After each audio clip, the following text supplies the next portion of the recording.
Olá pessoal, eu sou Milene Fischer, jornalista, escritora, sexóloga e letróloga.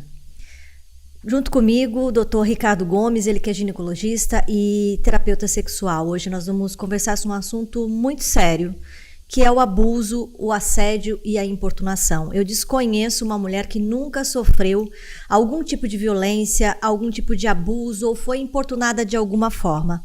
Olá Ricardo, boa noite.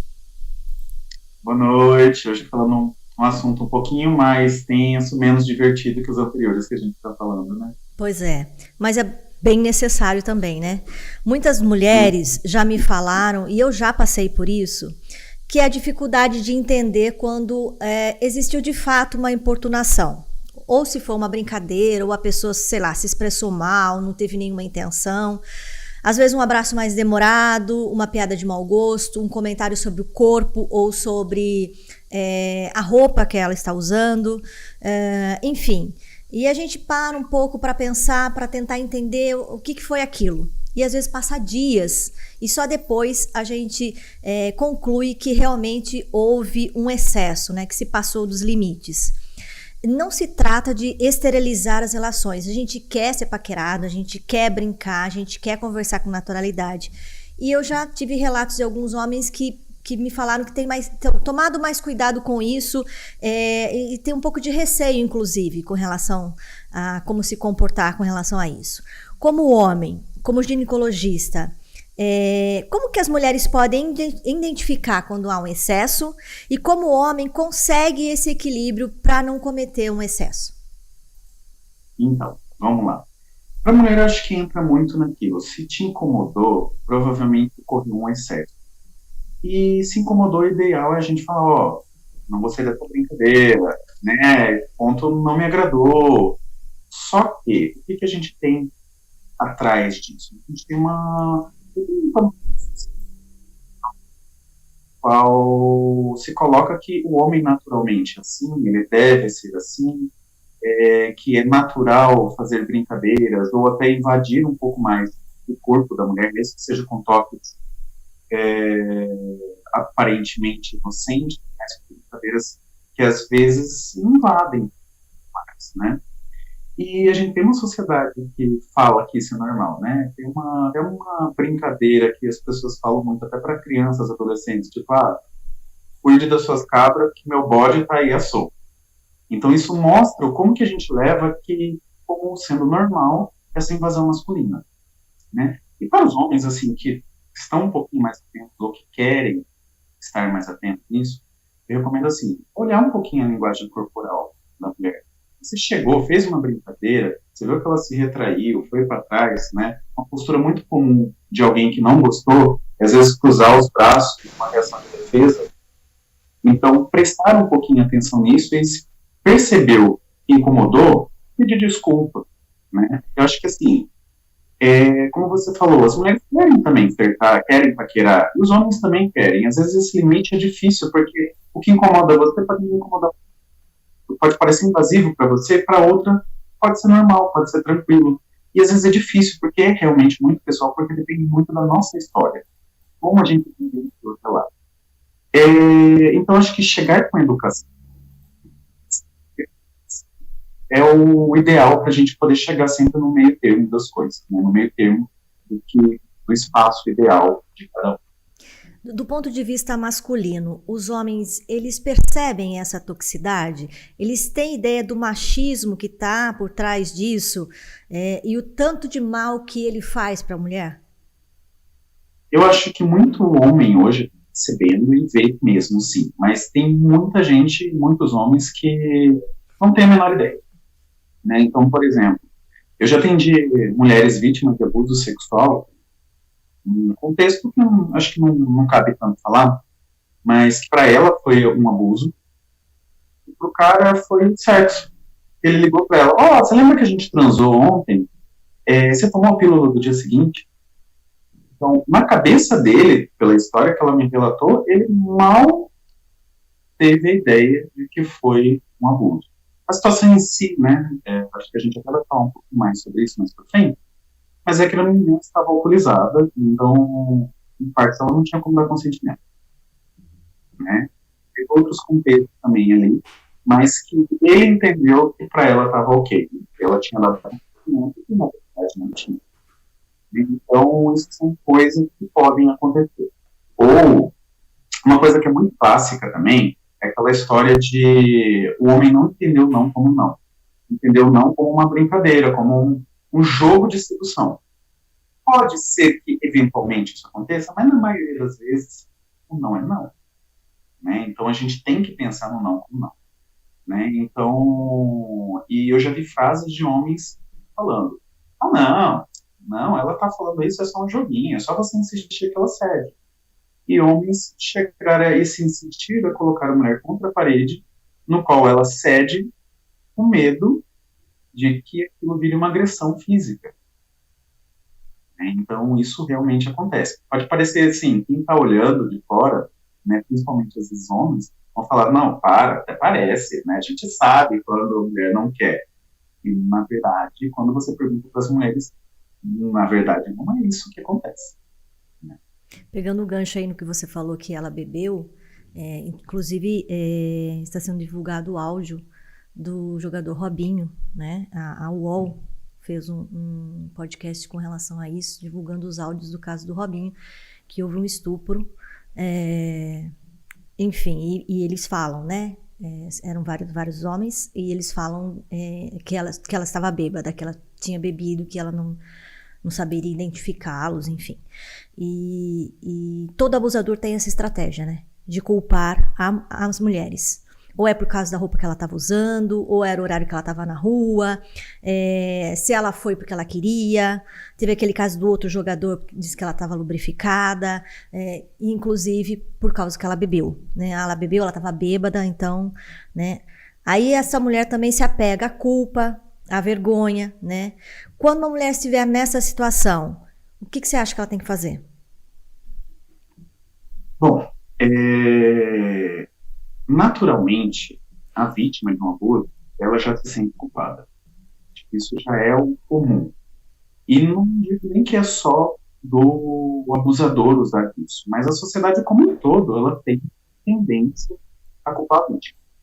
Né? Uma mulher é vítima de estupro, fala, mas também por que estava saindo sozinha de noite? Uma mulher não pode. Ela está autorizando que se ela está sozinha de noite é porque ela está querendo pessoa. Não. Mas também você veio com essa roupa curta. Quantos homens em local de praia não saem sem camisa, com shorts, e eles são abusados por outros mulheres por dia? Não. Mas ela estava bêbada. Então, bêbado não tem como dar consentimento. A pessoa nunca falar não, nem falar sim, é sempre não. Né? Então, se ela não tem condições de dar consentimento, isso é um estupro. Né? Inclusive, além de ser um estupro de vulnerável, que é um agravante do crime. Sobre a tendência social, ela que tem que se cuidar para não ser abusada. Não é. Né? Se eu deixo meu celular numa mesa e esqueço e alguém roubou, a culpa não é minha. É quem roubou. Né? E a mesma coisa acontece com o estupro. Uma cena também que eu lembro muito, né, de algumas histórias que caíram na mídia de meninas de 10 até 12 anos que engravidaram por conta de estupro. Né? Lembrando que abaixo de 14 anos sempre é estupro. Abaixo de 14 anos também não existe consentimento na lei nossa. E no primeiro dia tá todo mundo com pena da menina. Nossa, quem é esse cara que abusou? Descobrem que a menina tá grávida e vai para o aborto legal. Essa menina automaticamente vira criminosa da coisa, né? Não, mas me falaram que ela estava seduzindo o padrasto. Como se uma criança de 10, 12 anos tivesse condição de fazer isso, tivesse condição emocional, de maturidade, de fazer esse tipo de jogo. E quem fez essa sedução é o adulto. Né? Mas terminando de responder, você perguntou o que uma mulher deve fazer isso? Fazer essas situações. Eu entendo que é muito difícil. Em vários lugares, as mulheres são julgadas, né, em vários espaços, às vezes na saúde, às vezes na delegacias. Mas se quiser denunciar algum caso, né, no qual foi vítima de estupro, ou importunação, enfim, procurar de preferência as delegacias especializadas, né? A Delegacia da Mulher, a gente tem vários, infelizmente não tem em todas as cidades, mas se na sua cidade tem, uma cidade vizinha tem, o ideal é buscar a ajuda especializada. Então, que aquele espaço vão ter profissionais treinados, o menor chance de tratamento. E assim, buscar em outros lugares de saúde também que têm equipes próprias para isso, eu também começaria no certo lugar. Ricardo, o triste é que o foco sempre fica na vítima, né? As perguntas, os questionamentos sempre são mais para a vítima do que para o acusado, né? E isso acaba revitimizando aquela mulher que já passou por uma situação tão complicada, né? Agora, mudando um pouquinho o foco, nós vivemos uma cultura onde ainda a mulher deve obediência. Até 2005, olha só, 2005, faz muito pouco tempo, o Código Penal brasileiro tratava como débito conjugal a recusa do sexo no casamento. Isso é estupro conjugal. Por estar no casamento, não precisa ter consentimento, alguns entendem, né? A mulher tem que satisfazer o seu parceiro. Queria que você falasse sobre isso. Então, né, a mulher não tem obrigação de ter relação sexual com o marido, com o namorado, só porque ele quer. Né? Se naquele dia, naquele momento, ela não quiser, isso não. Né? E forçar isso é estupro da mesma forma, como se fosse fora do casamento. Né? Mas sim, a gente tem essa cultura como uma obrigação. Né? Eu tenho, por exemplo, vários pacientes que chegam para mim com queixa de falta de desejo sexual, e ela fala, mas sabe como que é, né? A gente tem essa obrigação, então a gente tem relação mesmo assim. Então, várias delas continuam tendo relação, mesmo não tendo vontade. É claro que aí tem uma diferença, né? Se a mulher aceita fazer, mesmo sem vontade, deixa de ser um estupro, tá? Então, o que a gente tem que tirar um pouquinho dessa diferença, né? É muito comum em relacionamentos longos as mulheres perderem um pouquinho da questão do desejo sexual. Na verdade, ele modifica um pouco. É que ela engata no meio do caminho. Então, você sair de um momento, não estou pensando em sexo, começar a ter um relacionamento, beijo, abraço, no meio ela querer, ok. Agora, ela não querer de jeito nenhum, e ela se sentir obrigada ou forçada a ter relação sexual, você passa a ser uma dúvida. Né? E a gente vai entrar em relacionamentos abusivos, em diversas outras formas. Né? E às vezes, os parceiros usam de diversos artifícios para conseguir isso. Né? É essa obrigação, se não fizer a gente termina, se terminar, e entre várias outras coisas que acontecem que ainda fazem com que as mulheres permaneçam em relacionamentos abusivos. Eles nem enxergam que é abusivo e ainda permaneçam nisso. Né? Mas, deixando bem claro, não é obrigação da mulher ter sexo com o marido toda vez que quer. Estamos falando também, Ricardo, da violência psicológica, né? Que é o que você falou um pouco aí agora. Na verdade, a gente não entende a violência, a gente não entende muito da violência psicológica. A gente não tem um olho roxo, a gente entende que é o mal menor, né? Sim. E antes de chegar nesse olho roxo, porque vai chegar, né? Tem a violência psicológica e tem os argumentos para exigir que a mulher esteja sob o controle dele, né? E a gente acaba normalizando isso, amenizando às vezes a situação, porque eu acho que a mulher começa a colocar na balança, né? Porque ele faz tudo por mim, porque ele se arrepende, ele pede desculpas depois, ou ele cuida bem dos meus filhos, ele é o provedor, né? Tem uma série de coisas aí que a gente vai, né? Pesando, né? E paga as contas, né? Às vezes a mulher não trabalha, tem todo esse agravante. E tem a história do amor romântico também, né? Que impera aí nessa história toda. Então, né? Aí tem várias coisas, né? Quando a gente vai falando sobre os relacionamentos abusivos, então a gente tem aquela questão da mulher que ela entende que ela está num relacionamento abusivo, ela quer sair daqui. Ela está feliz naquele relacionamento e quer terminar. E aí vem os vários receios, né? Quando tem filhos, o que vai ser dos meus filhos? Entra isso, mas ele pelo menos é um bom pai. E aí entra artimanhas do tipo, você não vai conseguir se manter sem mim, né? Então, não vou pagar nada, vou pegar a guarda dos filhos. E aí vamos para alguns pontos.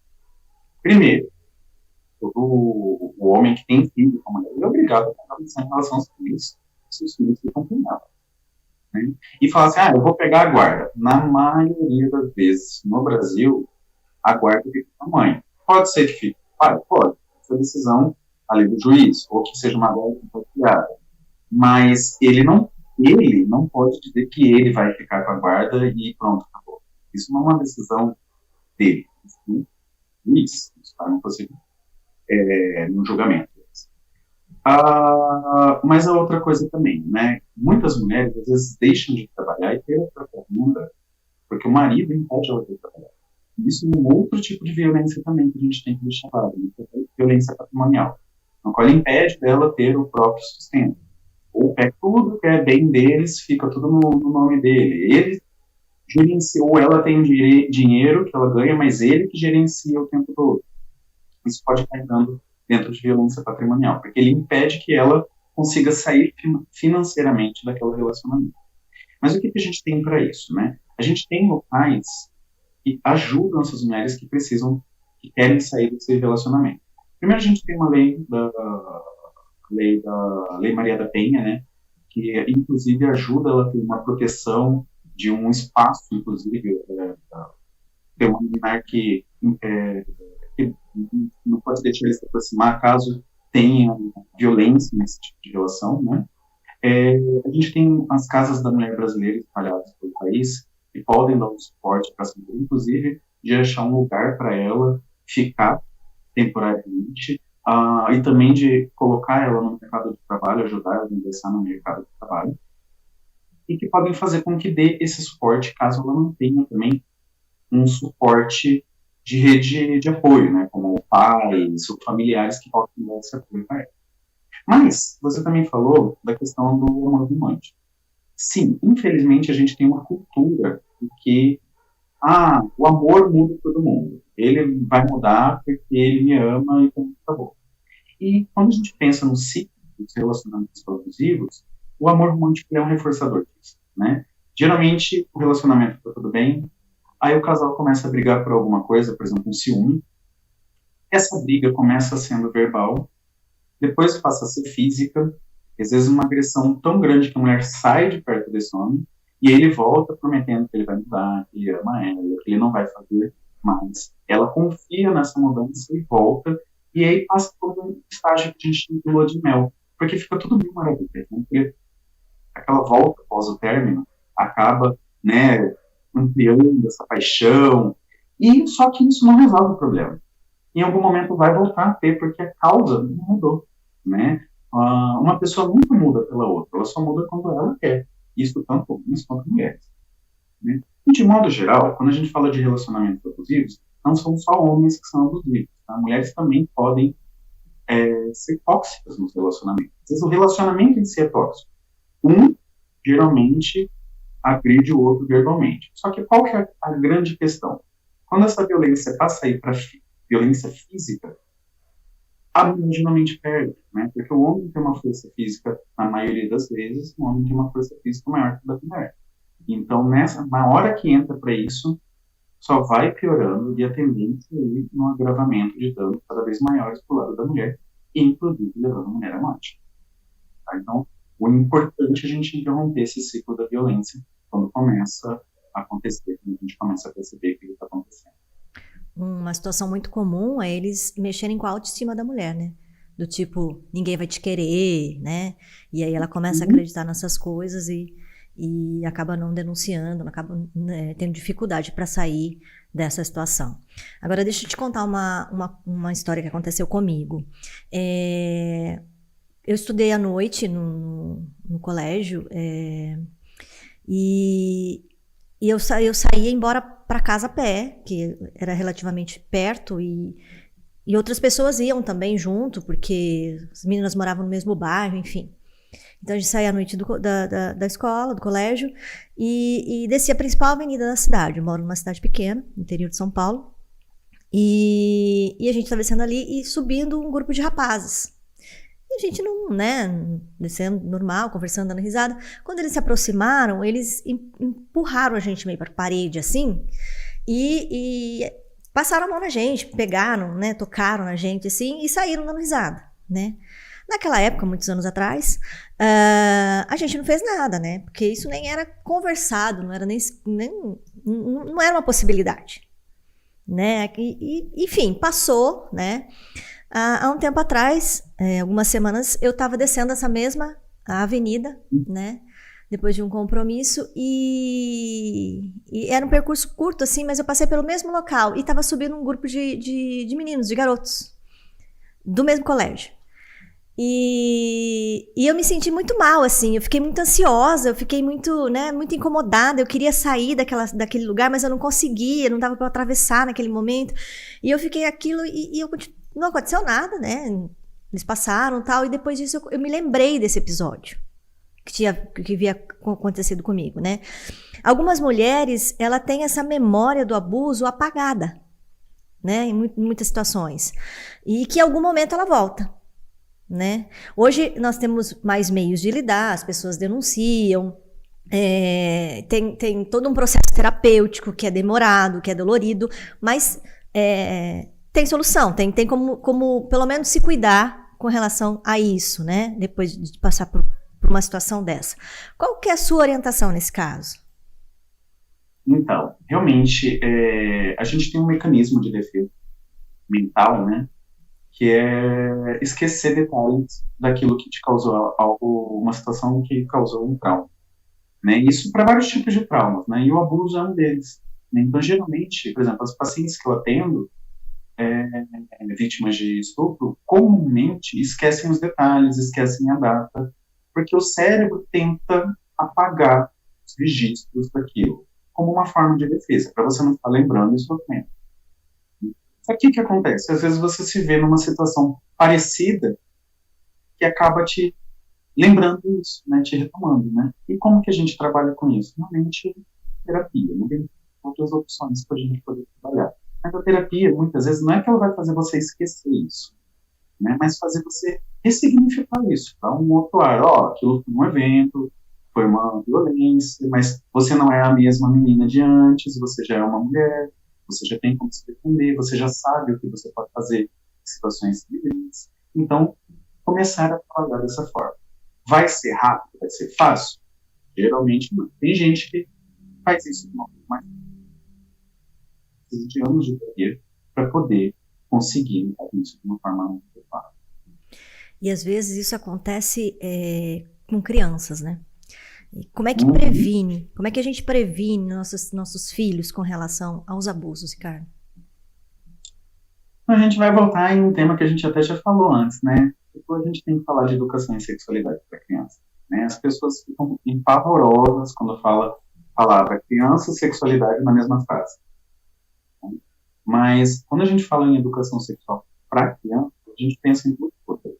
Primeiro, responder as dúvidas que vêm nas cabecinhas e da forma com que elas entendam, né? Sem a gente ficar dando detalhes também que a criança precisa. Mas o outro ponto muito importante é evitar dúvidas, né? Com a minha filha mesmo, por exemplo, a gente fala desde que ela tem uns 3 anos, e meu filho uns 4, mais ou menos. A gente começou a falar, aqui, né, quando falava do pipi, pepeca, não é lugar para outra pessoa pegar, só para ajudar você a limpar. E quanto mais a criança ficar independente, mais rápido ela conseguir se limpar sozinha, menos ela precisa da ajuda de um adulto, que é um momento no qual ela tem que estar. Então, mas a gente também tem que colocar, se alguém quiser pegar aqui, você tem que avisar o papai e a mamãe. Ou se alguém quiser falar para você que um segredo, a criança tem que entender que não pode ter segredo. Então, se alguém veio falar que é segredo, essa pessoa está errada. Então, tem que falar com o adulto de confiança. Que às vezes é o pai, é a mãe, ou às vezes, por exemplo, um professor. Né? E a gente tem que lembrar também que assim, a maioria dos abusos com crianças acontece dentro de casa ou próximo de casa. Alguém que é de confiança da família. E para vocês terem esse dado, assim, que é bem triste aqui na nossa realidade, 60% dos casos é a figura paterna, seja ou o pai biológico ou o padrasto. Então, realmente, às vezes, essa figura do confiança às vezes nem é de casa, muitas vezes realmente é o professor, um tio, uma tia, alguém de fora, um irmão mais velho, que pode ser esse grupo de confiança que você pode falar. Mas a gente tem que ficar ensinando isso. E para mim, tem que ser também, não só dentro de casa, mas como na escola. A importância de se falar dentro de casa e também se falar nas escolas, né? A importância de ter educação em sexualidade nas escolas, que é um assunto que mais para frente a gente vai conversar também e que é muito importante e é muito difícil fazer com que as escolas implementem essa disciplina e que os pais aceitem que tem essa disciplina na escola, né? Tem que ter um poder de convencimento. É muito difícil, porque eles entendem que a educação em sexualidade nas escolas vai estar antecipando a vida sexual da criança ou do adolescente, enfim. É bem complicada essa situação, mas é muito importante ter esse trabalho nas escolas e os pais conversarem com seus filhos. Ricardo, eu estava vendo um vídeo na internet esses dias e uma pessoa colocou assim que a parceria dela foi abusada e ela tinha dificuldade em colaborar, em ajudar, né? Então existe essa dificuldade da parceria em conviver e conseguir ajudar essa pessoa que sofreu violência. Como é que ela deve fazer isso? Então, é bem difícil mesmo. Na verdade, o abuso, ele não respinga só uma pessoa que sofreu o abuso, mas respinga em todo mundo que está em volta, né? As pessoas de confiança dessa pessoa, né? Então, às vezes, é o parceiro, às vezes é um parente, um amigo, que acaba sofrendo também. Então, para você poder ajudar alguém, você tem que estar. Então, se aquilo está te dando também, o ideal também é você trabalhar em terapia. Isso... você só consegue ajudar alguém quando você está 100%. Né? Então, tem que dar também. Mas o principal é dar acolhimento e não julgar. Né? Acreditar nas coisas que a pessoa fala. Né? Geralmente, quem foi abusado está contando a verdade. O abusador que é aquele que tenta esconder e minimizar o que aconteceu. Tá? Então, a gente oferecer realmente, eu acredito em você, e ajudar a pessoa que ela precisa. Às vezes ela só precisa de acolhimento, alguém escute ela e acredite nela, e mais nada. Às vezes ela precisa de uma ajuda para poder fazer uma denúncia. Então aí você pode ir lá, dar esse apoio, né? E um artigo que eu vi, que eu achei bem interessante, sobre abuso em crianças, e que as crianças que menos sofreram trauma do abuso foram aquelas que os pais acreditaram nelas e realmente tomaram todas as providências necessárias. Então, por quê? Elas se sentiram protegidas. Mesmo que aquilo aconteceu, ela se sente protegida de que aquilo não vai acontecer de novo, a chance é baixa, porque tem alguém ali para proteger, para ajudar ela, os pais, ou que tiveram, por exemplo, denúncias e que as denúncias não deram em nada, geralmente são as crianças que acabam tendo mais traumas em relação a isso. Então, acreditar, acolher e oferecer o que você precisa que eu te ajude, acho que é o caminho. E se aquilo está te afetando também, buscar a terapia, né? Uma que eu lembro, por exemplo, que eu acho que mostra bem isso, uma vez eu atendi uma paciente que foi abusada, ela era adolescente, perto de 18 anos, junto com a mãe, né? A menina tinha sofrido um abuso em uma Boa Noite Cinderela, e ela não lembra nada, ela lembra de flashes. E ela em si não ficou tão traumatizada com o abuso por conta que ela realmente não lembrava. Já a mãe, vendo na situação que ele ficou, a mãe ficou transtornadíssima. A mãe começou a ter sintomas de estresse pós-trauma. A mãe precisou encaminhar tanto para a psicologia quanto para a psiquiatria para poder fazer o acompanhamento. Porque ela ficou com uma sensação de insegurança em relação à vida extremamente alta. Né? A minha filha poderia ter morrido. Como é que eu vou deixar ela sair numa festa de novo? Né? Então, a mãe que começou a sofrer mais mentalmente, psicologicamente, em relação ao grupo da própria. Eu acho que além do medo, né, de que isso aconteça novamente ou aconteça um caso mais grave, eu acho que a gente se sente um pouco culpado também, né? Sim. Porque a gente tem essa sensação de que a gente tem que proteger a todo e qualquer momento, né? E a gente não tem essa essa capacidade, a gente não tem essa capa de super-herói, a gente não consegue fazer isso. E aí vem toda essa questão que você colocou aí, né? E tem aquela série que a gente ama, né, Ricardo, que é o Sex Education. Eu não vou lembrar o nome da personagem, mas ela sofre um assédio no transporte público, né? E ela, de imediato, assim, não, tudo bem, né, sujou minha calça, tal, né, e o cara se masturbou nela, né, e sujou a calça dela, tal, e ela foi, não, né, e aí veio, então, a Maeve, né, acho que é a outra, que acolhe, né, que acredita no que ela falou, né, de imediato, e que fala, não, tem que denunciar, e a leva lá para a delegacia para fazer a denúncia e fazer todo o procedimento, incentiva. E aí, acho que a partir desse momento que ela, né, se abriu com a outra, é que a ficha começou de verdade a cair para ela, que aquilo era um absurdo, que aquilo lá não podia acontecer. E depois veio uma série de consequências na vida dela. Ela não conseguia mais entrar no ônibus, ela ia para a escola a pé, ela tinha, né, ela teve várias dificuldades de relacionamento. E eu queria entrar um pouquinho nisso. A gente falou da violência psicológica, da questão do processo terapêutico e tal, mas eu queria que você falasse quais as consequências físicas que uma importunação ou até mesmo um estupro pode trazer na vida dessas pessoas. Primeiro só dando uma complementada, realmente eu acho que essa série do Sex Education é fantástica, assim, em vários aspectos, né, tem 3 temporadas, e essa cena acontece na segunda temporada, para quem tiver interesse. Eu achei muito interessante que, assim, ela não tem uma resolução em um único episódio, ela passa durante a temporada inteira, para mostrar justamente que tem consequências, tem danos, e esses danos são longos, né, na maioria das vezes, o dano principal é o dano psicológico, né? É o trauma. Mas danos físicos que a gente pode ter, assim, né? Uma mistura, na verdade. É muito comum mulheres que foram abusadas terem aversão sexual, né? Dificuldade de ter relação sexual, ou mesmo que elas queiram ter relação, algumas também desenvolvem, por exemplo, vaginismo, que é uma contração da musculatura da vagina relacionada à ansiedade, ansiedade em relação à penetração vaginal, e impede a penetração vaginal, né? E não foram abusos no estupro básico, violência, né? Foram abusos que a gente diria, vamos dizer, um abuso menor no sentido assim, não tão clássico como a gente fez, mas que ela levou mais de um ano para voltar a ter relação sexual.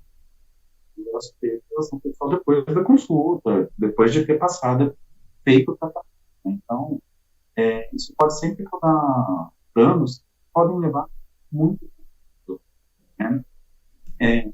Outros danos também relacionados a isso, como né, lembrando aqui também de umas outras coisas, quando a gente pensa em estupros que têm um caráter de violência, às vezes isso pode ter traumas sérios.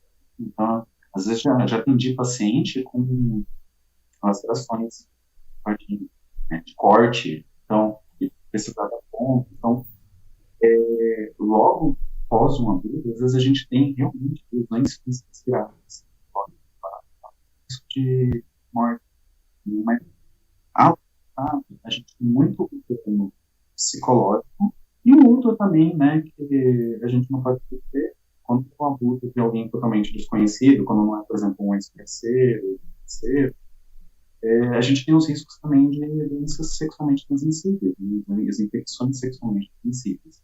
Então, são coisas que a gente precisa acompanhar sempre para poder dar uma olhada se a pessoa não teve uma infecção que precisa de tratamento.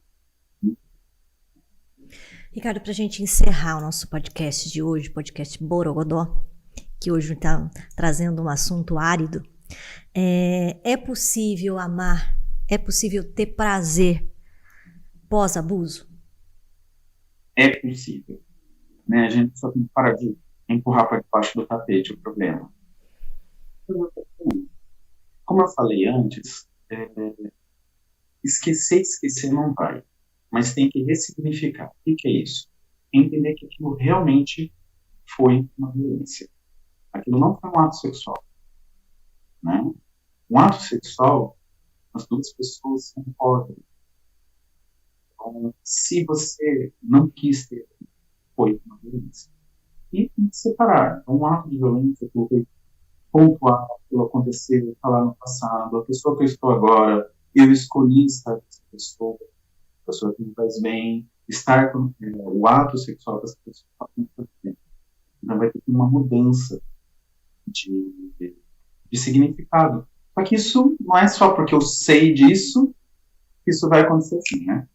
Então, realmente, às vezes pode ter uma terapia por curto período de tempo e ok, e ser suficiente, outras pessoas vão ter um tempo mais longo, tá? E o importante é saber, a vítima nunca tem culpa, né? A culpa não foi sua. Se você sofreu um abuso, a culpa foi de quem te abusou, né? E por quê?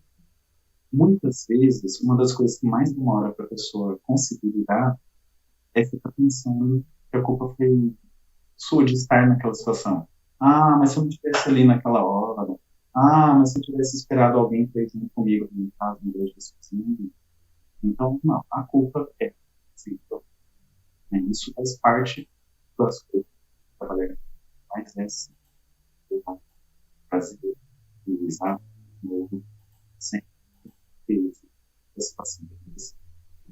E o medo, ele não pode ser maior do que a vontade de viver, né? Não. Então a gente encerra hoje esse programa podcast falando sobre assédio, sobre violência, sobre importunação. Agradeço o pessoal da Dom Fábrica de Podcasts, com Vinícius Rosa, Heraldo Vaz, a Fátima Franco e a Juliana Freitas. Até mais. Até mais.